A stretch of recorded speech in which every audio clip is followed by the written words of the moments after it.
Okay, so I might switch it up a little instead of going straight to another green dot video. Let's switch it up and throw in a little Lamino in there. Give this video a little like. I'll leave the link in the description. Not like you need it though. Just fucking Lamino. Who doesn't know Lamino? But let's check this out. Let's get this. Let's fucking do this. Okay.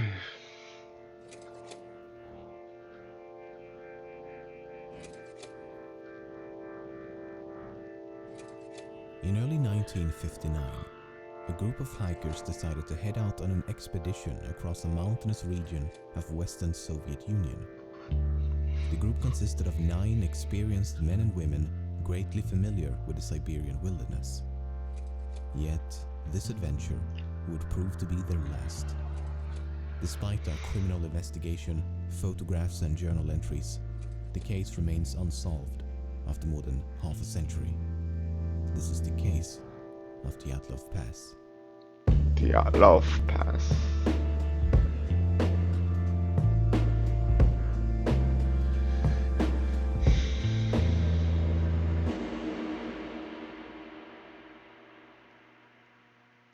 In the early morning of January the 23rd, 1959, a ski and hiking team of 10 boarded a train headed for the Ural Mountains in the middle of the Soviet Union. The group consisted of 8 men Yes, the and 2 Kremlin. women, with Igor Dyatlov as the group's leader. As the train slowly advanced deep Mr. into the mountainous Dyatlov. Siberian taiga, the group diary received a final entry. I wonder what awaits us on this hike. Will anything new happen? For the Oh, next few days, the group continued to alternate that didn't age well at all, not one bit. between modes of transportation. First a bus, Huh. then a truck, then a Like horse and Jesus sleigh, Christ. and eventually they proceed on foot and skis.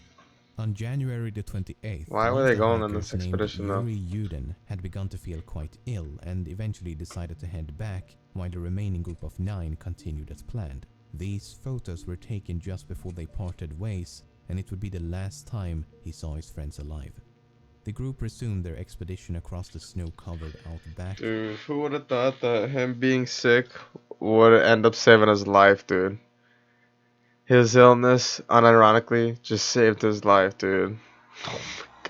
Luckiest man. Like, I don't know if it was actually luck. Perhaps it was like his spider senses tingling. You know? And documented Cork everything danger of note sense. using diaries as well as multiple cameras.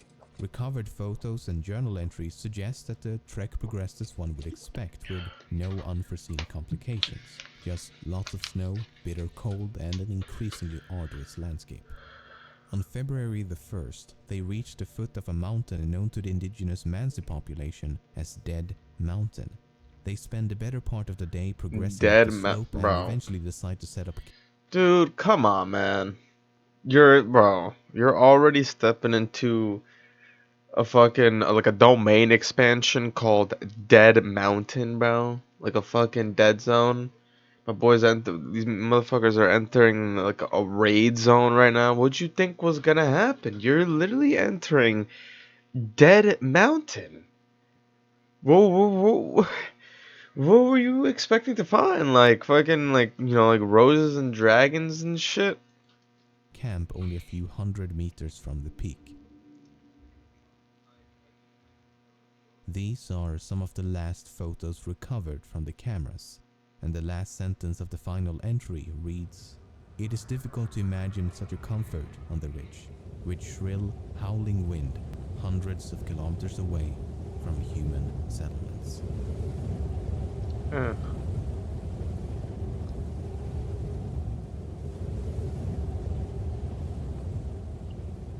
A few weeks later, friends and relatives begin to worry. No one has heard from Igor or any of the other members of the group. After much debate, a team of volunteers eventually head out to find them. On February the 26th, the search party is finally able to locate the camp on the slope. It's obvious to the first at the scene that something has gone horribly wrong. The tent is in scrambles, covered by a thin coat of snow.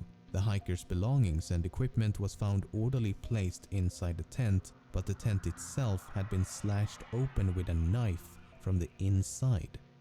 The next day, 9 pairs of footprints lead the search volunteers down the slope towards the nearby woods. Given that the footprints left rather mild indentations in the snow, would suggest that they descended the slope in a rather calm and orderly fashion, as opposed to running away in panic.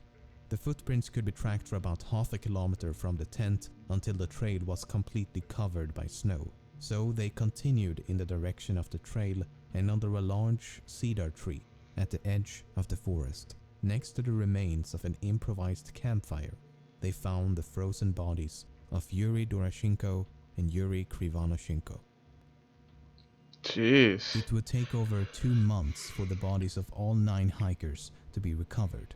The first 2 were found severely underdressed. No jackets, no pants, no gloves, hats, boots or anything else one might expect given the frigid climate. Only light shirts, underpants and socks. At the time of their death it would have been around 30 degrees below zero. Holy the cedar tree shit. had signs of damage as if someone had climbed it, with branches broken up to 5 meters high. Perhaps they were attempting to locate a tent in the pitch black darkness, or perhaps they were trying to hide from someone or something.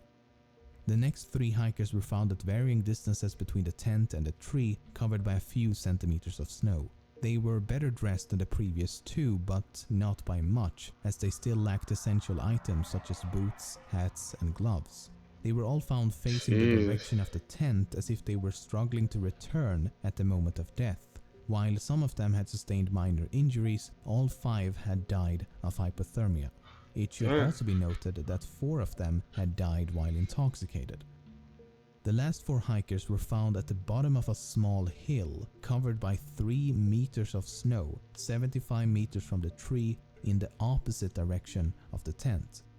3 of them had sustained lethal injuries. 1 had a fractured skull and 2 had fractured multiple ribs and suffered massive internal bleeding. Oh my god. The medical examiner believed the injuries had been sustained from a fall and compared it to a car crash. The injuries had been sustained while they were all alive and could not have been inflicted by another person. 2 had also been found with gaping eye sockets, and 1 of the women had a missing tongue. The last of the 4 had a broken nose and a deformed neck, but died of hypothermia. The most mysterious of all, 3 articles of clothing were later found to be abnormally radioactive. On May the 28th, the criminal case was discontinued with a cryptic and incredibly vague conclusion. The lead investigator writes in the final report, "The cause of death was an unknown compelling force which the hikers were unable to overcome."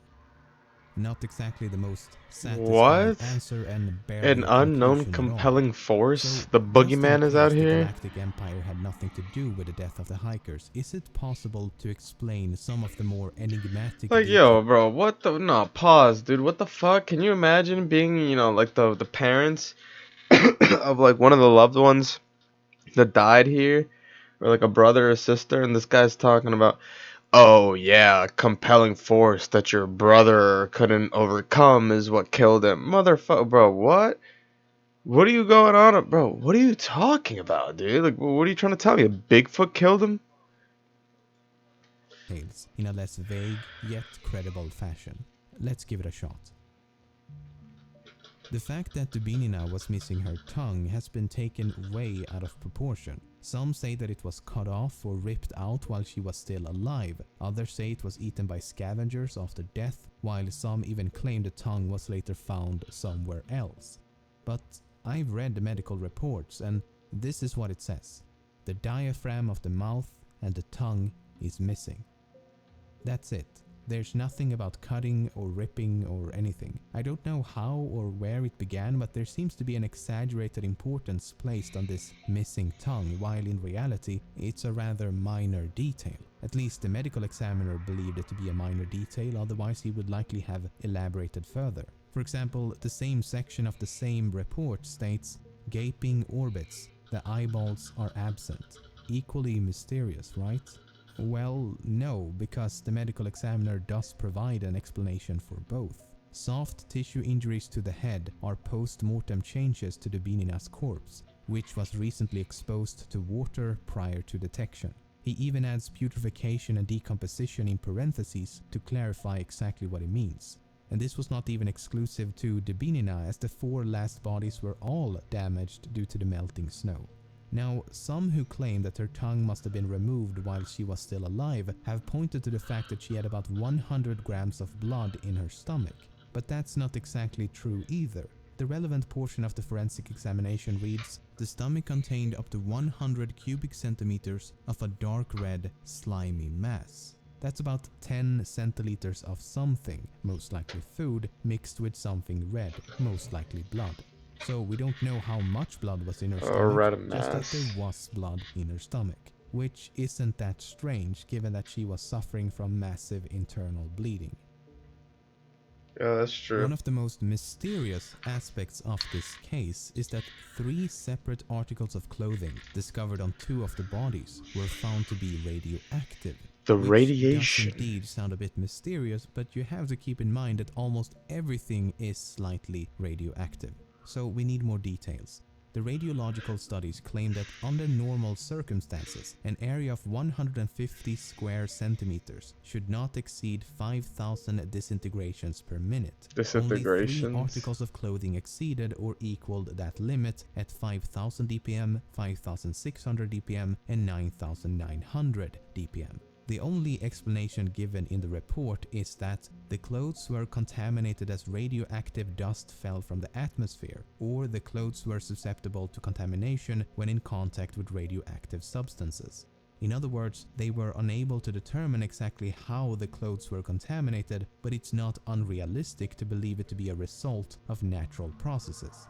But just in case it wasn't due to the elements, there may be an alternative explanation. Kolevatov had previously worked at a facility developing nuclear materials, and Krivonoshenko had previously worked at a top-secret plutonium production plant for nuclear weapons. And the 3 articles of radioactive clothing belonged to Kolevatov and Krivonoshenko. Around the time of the hiker's disappearance, numerous sources claim to have seen UFOs in the form of orbs of light moving across the night sky for a few seconds up to several minutes. These include 3 soldiers and 2 different hiking groups. Some witnesses also claim that the indigenous Mansi population, as well as a group of geologists, had told them that they had observed fireballs in the sky around the time of the incident. The problem with UFO sightings is that they are, well, unidentified and often unverifiable as a result. The Only tinfoil one hat of the theory. hiking groups reported to have seen the UFO during the night of the incident, while the other sightings occurred before or after. Inconsistent. Then there's this. This is the very last photo taken with one of the hiker's cameras. It appears to be a photo of some type of light source taken in the middle of the night. Unfortunately, the photo is about as undescriptive as the UFO it is claimed to depict. It could no doubt be a photo of a UFO, and it could no doubt be a photo of a candle, flashlight, fire, stove, or anything else. But let's assume that it is a photo of something in the night sky. What could it potentially be depicting? I can think of a few possibilities. A rocket, a piece of a rocket, man-made space debris during re-entry, a crashing aircraft, or perhaps a meteor. None of which would be too surprising given that this is the Soviet Union in the middle of the Cold War as well as the space race, so there would have been a lot of aerial activity. At the time when space exploration was about as fresh as a prince living in an affluent LA neighborhood, it's not surprising that people were unable to identify the mysterious lights. Regardless, it could not have landed close to the hikers as it would have been found by the search teams. And if the object had already been recovered, there should have been evidence in the form of a crash site, footprints, and other activity on the ground. So, given the fact that there is no obvious connection between the UFO and the hiker's disappearance, I'll put this in the spooky red herring box. So, what happened? Why did they leave the tent? Why was it slashed open from the inside? That's what we all want to know, the $1 million question. Injuries, while the others simply succumbed to the cold. Why were so many of them underdressed? I think the biggest mystery is how it's been able to remain a mystery given the abundance of information. So after spending the better part of this month hiring multiple Russian translators reading through a massive amount of material ranging from theories about a KGB cover-up to a simple avalanche accident, this is what I believe to be the most credible explanation. First of all, why would they leave the tent? That seems to be the most important missing piece of the puzzle. I would argue that the only thing that could make them leave would have to be an immediate threat inside the tent. If something was outside, such as an animal or a UFO, then there would be no reason to cut the tent open. There were no signs of an avalanche, however, they could have escaped believing an avalanche was tumbling towards them. The problem with that theory is that the footprints show them walking in a calm and orderly manner down the slope as opposed to running away in panic. So something caused them to panic inside the tent, but once outside, they calmed down and made a conscious decision to walk down the slope. Now, take a look at this photo. The pipe sticking out of the tent entrance is the exhaust pipe of the internal stove. This was a completely unique and homemade design as the leader of the group had built the stove himself. We know they had used the stove on the night of the incident before the incident took place, as partially eaten pieces of fried ham and bacon were found inside the tent. I think that after disassembling the stove and removing the exhaust pipe, the embers inside the stove were accidentally reignited. As the exhaust pipe had been removed, the smoke would have filled the tent in seconds. As they attempted to get control of the flame, they cut a few holes at the top of the tent to vent the smoke. When that didn't work and it became increasingly difficult to breathe, the side of the tent was slashed open and they all escaped in a state of panic. There's even more evidence to support this theory. Several members of the group were found with burn marks on both their bodies and clothing, which could definitely have been a result of the improvised fire under the tree, or perhaps a scalding hot metal stove. Some of them were also found with blood around their mouth, and coughing up blood could be a symptom of smoke inhalation. Then there's this photo taken the day before the incident. The jacket has obviously been burned, but the question is how? It's possible that sparks from the stove had accidentally set the jacket aflame. Okay, so they make it outside and quickly realize what a terrible situation they're in. Sub-zero temperatures, no shelter, underdressed, in the middle of a snowstorm, in the middle of the night, in the middle of nowhere. At this point, I think one or more of them made a decision to head for the nearest shelter, which they would have known to be the woods. The reasoning behind this decision is likely multifaceted. The smoke from the tent could have made it impossible to stay within its proximity, and/or the smoke may have caused them to believe that the tent was on fire. Some of them were intoxicated, which could have affected their judgment as well as their sensibility to the cold. And they may also have believed to be closer to the woods than they actually were. So they finally reached the woods and immediately set out to make a fire. Yeah, honestly, I could see that. That's probably what did happen, you know, like these guys were kind of like drunk or whatever, and their shit just got caught on fire, and it's like negative 22 degrees outside, and you're drunk, so you think you're Iron Man, and you don't feel anything, and they're low-key slowly freezing to death without realizing that they're freezing to death. That's fucking crazy. Some climbed a tree and scavenged the surrounding area, while those who are more properly dressed head a bit deeper into the woods. About 75 meters from the tree, 4 of them trigger a minor avalanche, taking them over the edge of a ravine with a drop of about 3 meters. As the bottom is filled with rocks and ice, they sustain lethal injuries. 3 of the other 5 hikers decide to head back for the tent, while the remaining 2 slowly freeze to death around a fading flame. Jesus Christ. That's actually crazy. Do we like know more?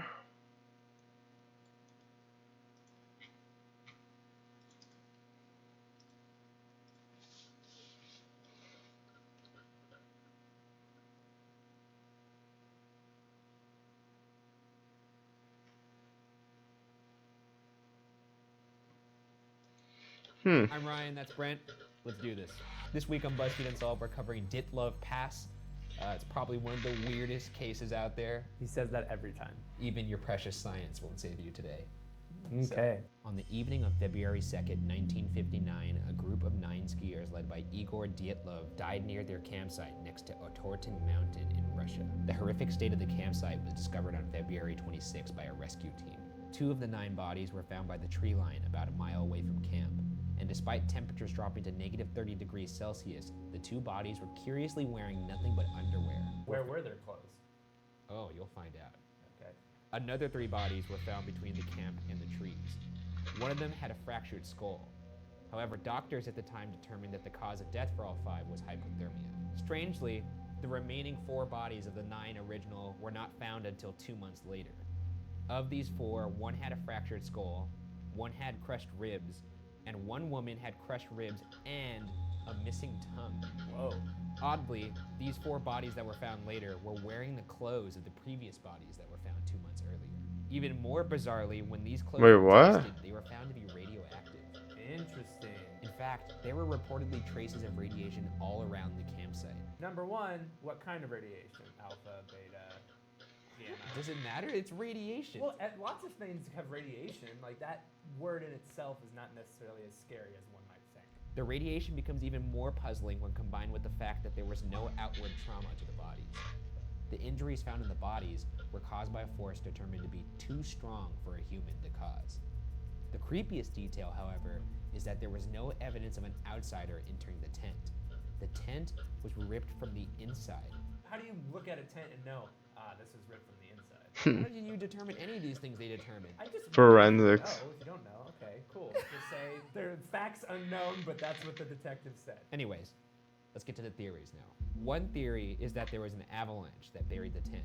That would explain the tent being cut from the inside, and would also explain the deaths by hypothermia. That doesn't explain the clothes, though. Actually, I'm glad you mentioned that.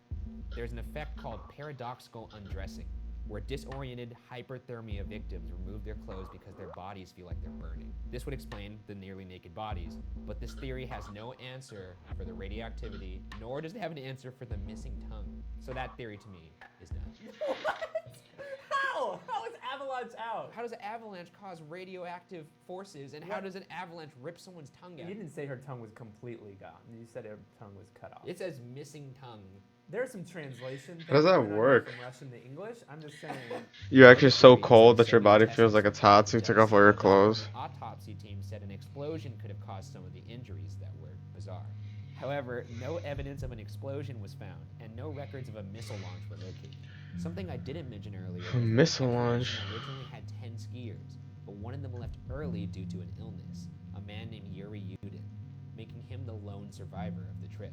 Ah. I bring Yeah. this up because Yudin helped identify items found at the site, but there were some items that he couldn't identify, one of which was a cloth that he claimed looked to be of military origin, as well as skis and glasses, leading him to believe that perhaps the military found the bodies of his friends before the rescuers did, maybe trying to cover something up. We don't know if like the person asking the question was leading him in any way to be like, does this cloth remind you of military cloth? Like, you know, it does actually.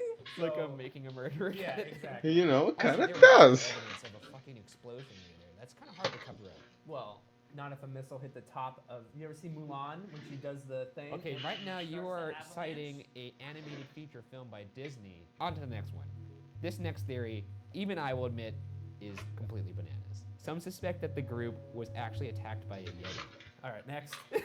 This theory even commanded 2 By a hours of the Yeti. Discovery Channel special called The Russian Yeti. Russian The Killer Yeti. Lives in 2014. The killer There's lives. no evidence of a Yeti, and furthermore, I can't imagine a Yeti taking the time to cover its tracks. Either way, everyone knows that the Yeti is a peaceful creature. Not according to Russian Yeti, the killer lives. This brings us to our final and most popular theory. And I imagine you saw this one coming. Imagine a Yeti covering its tracks. All right, no, hear me out here. There's actually a lot of reasons why this makes sense. There are supposedly reports of bright flying spheres in the area in February and March of that year.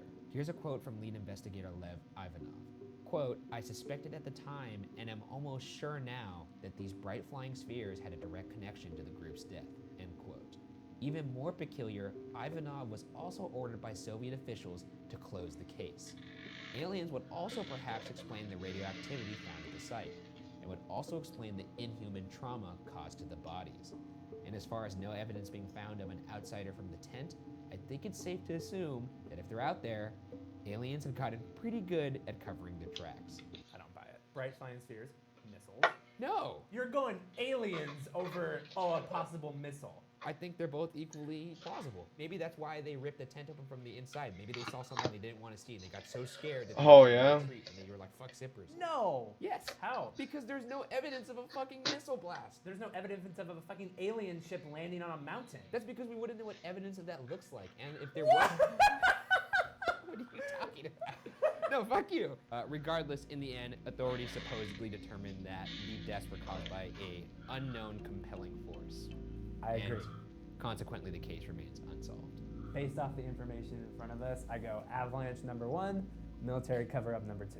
But you can't say it's not aliens, is my point. The No, because it Oh shit, it's like a doesn't fire. say aliens. It doesn't prove It's like the aliens. fire one that Lamino They had said. cut their way out of their own tent from the inside. Their personal items and even a fresh meal perfectly Where like they laid accidentally out and fucked ready to themselves be over eaten. They and fled in a panic, they mostly didn't fuck shoeless themselves and over, some but without you know, there was an socks, and none accidental of their cold fire. weather clothes despite And they the had to temperature dip being out. negative 13 degrees. A few hundred yards away, 2 bodies were found. Several hundred yards past them, 2 bodies were discovered under a tall tree, clothed in only underwear. One of the bodies had a 3rd-degree burn, and a chunk of flesh from the right hand was in its mouth. All the bodies found were covered in bruises, cuts, and scratches. The rest of the bodies wouldn't be found until months later, and the shocking details only deepen what's the greatest mystery to ever come out of the Soviet Union. Late January 1959, and a group of 9 college students and recent grads are embarking on a trip of a lifetime. The group is made up of experienced hikers and skiers, but they've plotted a route that no Russian had ever taken. The trip would take them on a 16-day trip across the Urals and through the territory of the native Mansi people. It would be a grueling ordeal, exposing the group to bitterly cold temperatures and high winds, but the route avoided the dangers of trying to cross the mountains in winter by sticking to the lowlands. The trip would require great endurance, but the group of young Soviets was well prepared for the ordeal. The Ural Polytechnic Institute Sports Club had sponsored the trip, brainchild of Igor Dyatlov, who could have no way of knowing that his name would go down in infamy as he dreamt up the expedition. Right before leaving, however, the university administration mysteriously added a new member to the expedition, Semyon Zolotaryov. At 37 years old, he was 15 years older than most of the rest of the group. A hardened World War II veteran covered in tattoos, Zolotaryov cut an imposing figure. His inclusion to the trip is never explained by the university, despite suspicions that Zolotaryov is actually KGB. On January 23rd, the group leaves for Sverdlovsk, their jumping-off point for the expedition. Using personal journals and one communal journal discovered with the remains of the tent, investigators are able to piece together a very detailed picture of what happened in the days leading up to the mystery that would claim all their Oh my lives. God. Photos recovered from the group's cameras painted a perfect picture of a young group of happy-go-lucky college students and grads out on a grand adventure. As the Oh, group man, leaves that weed Sverdlovsk, is probably Yuri about to Yudin knock has me a out. painful flare-up of sciatica. The crippling pain forces him to abandon the trip, much to the group's dismay. Yudin hugs his friends goodbye, having no idea he's just cheated death. On January 28th, the group heads off into the mountains. They're never seen alive again. 8 days after the group's expected finish date, frantic family members and loved ones begin calling the university and the local bureau of the Communist Party. Search parties are Communist immediately Party. sent out, assisted by local Mensi hunters. Students, Mensi. prison guards, police, and even the Soviet military join the hunt for the missing trekkers. 5 days later, one of the search parties stumbles onto one of the greatest mysteries of the 20th century. The group's tent is discovered on February 26th after following their ski tracks for a full day. The tent is above the tree line on a mountain the Mansi called Kolatsiakal, or Dead Mountain. It's partly buried Kolatsiakal. in the snow, and most mysteriously, all of the group's equipment is still neatly laid out as if they'd just settled in for the night. Ski boots and equipment is stacked by the door to the tent, and even food is laid out as if it's about to be eaten, completely untouched. What's not found is a body. Even more mysteriously, the tent had been slashed open on one side. Police wonder if someone slashed their way in for some reason until a seamstress visiting the police station where the tent is stored stuns investigators by pointing out that the tent was cut open from the inside. That would explain the missing bodies. But what in the world would cause 9 healthy, strong Russian hikers to slash their way out of their own tent, apparently in such blind terror that they left behind all their vital cold weather clothing, including boots? bodies. Further investigation of the scene revealed the trackway of the hikers as they made their way to the tree line below. The prints clearly showed that almost all of the group had not put on their boots as they fled the tent, and some were walking barefoot. The prints continued for several hundred yards until they vanished at the tree line. There amongst the trees, 2 bodies are discovered under a tall tree. The bodies lay next to the remains of a small fire, and yet mysteriously they are only clothed in their underwear. Even stranger, 12 to 15 feet up in the tree, investigators find bits of torn skin and clothing on the trunk, along with some broken branches. One of the Bits of bodies torn has blackened skin, fingers damn. and a third-degree burn on the shin and foot. Inside the mouth is a lump of flesh bitten right off the right hand. The other body has burned hair on one side of the head and is wearing Ew. a charred sock. Next, investigators find 2 more bodies back up the slope facing the direction of the tent. It's clear these 2 were trying to make their way back up to the tent. A 5th body is found a few days later, also apparently trying to get back to the tent. This one is They're probably found with a trying to get small their clothes. fracture on their skull. All of the bodies, however, are covered in cuts, bruises, and scratches. Investigators are now assuming a homicide has taken place, yet none of the evidence points to the presence of anyone not from the original group. No murder weapons are found, and no signs of foul play. Toxicology reports come back clean. Investigators hope that the discovery of the 4 missing bodies may help shed light on the mystery. They would be wrong.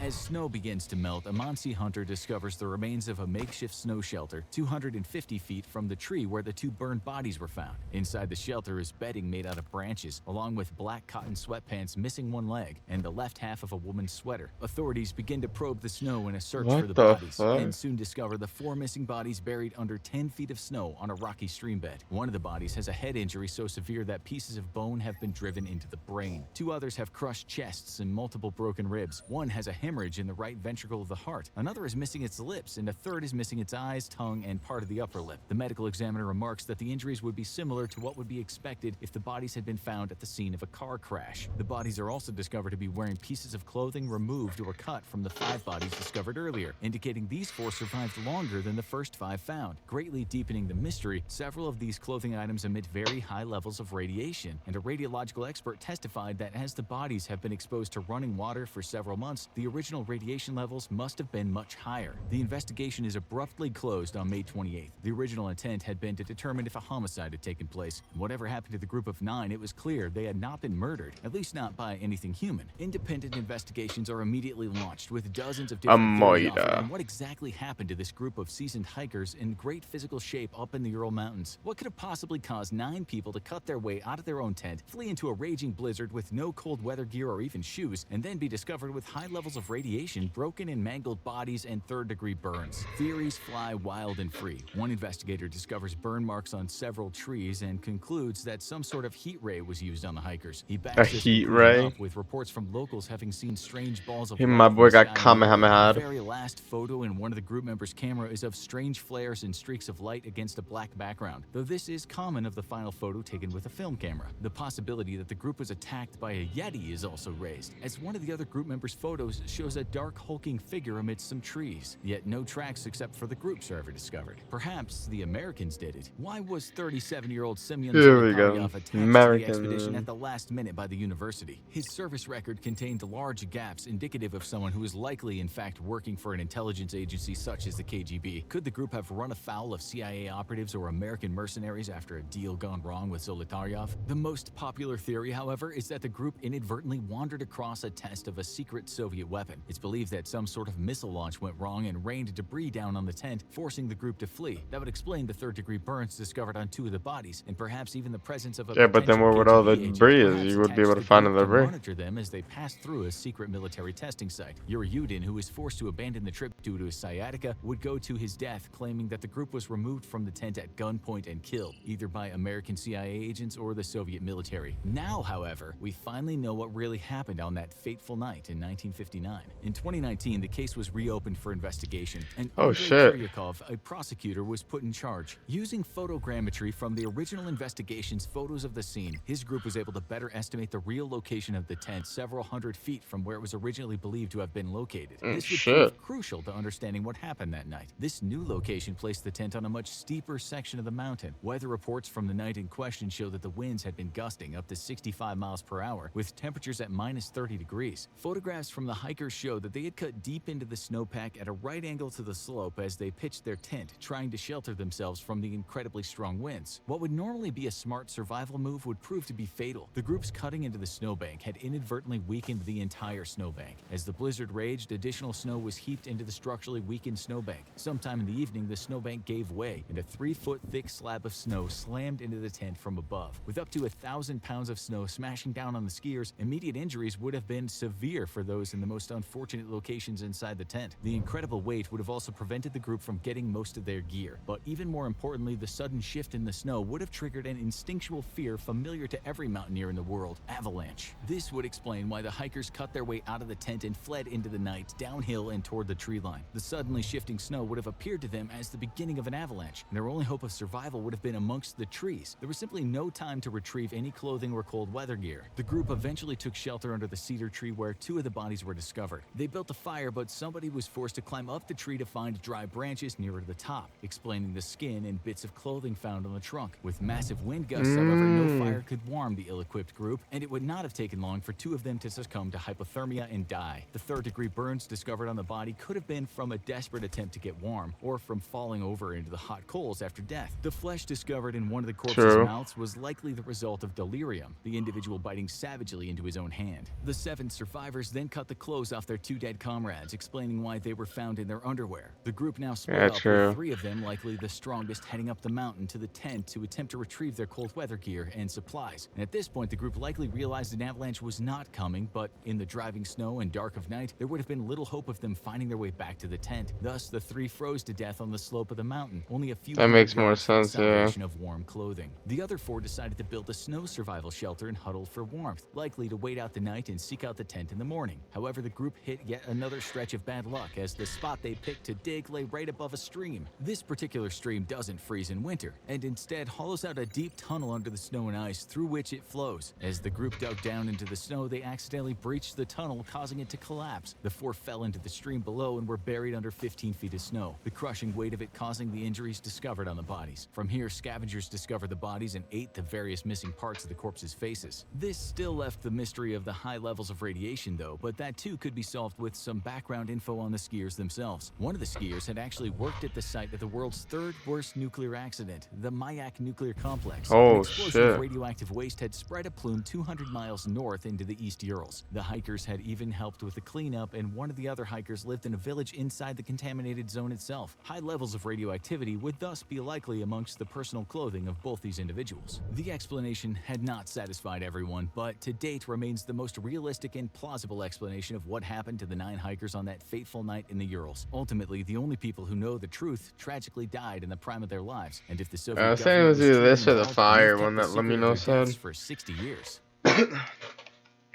Yeah, see, that's why I like watching multiple perspectives and videos on the same thing, because there's usually facts and little details that one guy might miss. Like that skin on the tree and shit. It's pretty interesting though. Ooh, naughty, naughty. Ooh, naughty, naughty. Sing. Ooh, naughty, naughty. Ooh, naughty, naughty. Okay. They're doing it, no way. Okay, well, I guess we'll check that out. But yeah, it's getting pretty late though, so thanks for sticking around, YouTube. And I'll catch you guys in the next video. I'll leave the links to the videos below so you guys can check out the videos yourselves and not have to hear me talk.